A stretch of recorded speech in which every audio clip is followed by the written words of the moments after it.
मरकुस 7:14 से 23। फिर उसने भीड़ को अपने पास बुलाकर उनसे कहा, तुम सब मेरी सुनो और समझो, कोई भी वस्तु जो मनुष्य के बाहर से उसमें जाती है वह उसे अशुद्ध नहीं कर सकती, बल्कि जो वस्तुएं मनुष्य के भीतर से निकलती हैं वे ही उसे अशुद्ध करती हैं। यदि किसी के सुनने के कान हो तो वह सुने। जब वह भीड़ को छोड़कर घर में आया तो उसके चेलों ने उससे इस दृष्टांत के विषय में पूछा। उसने उनसे कहा, क्या तुम भी ऐसे ही असमझ हो?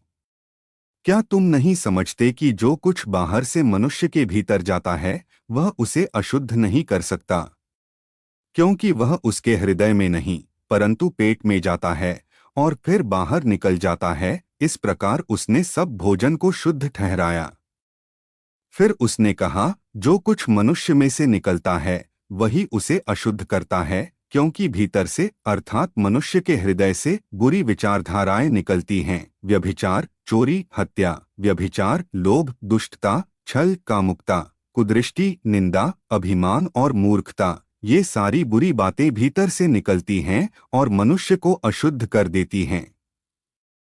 यह सुसमाचार सिखाता है कि बाहरी चीजें किसी को अशुद्ध नहीं कर सकती, बल्कि मनुष्य के हृदय से उत्पन्न बुरी इच्छाएं और कर्म ही उसे अशुद्ध करते हैं।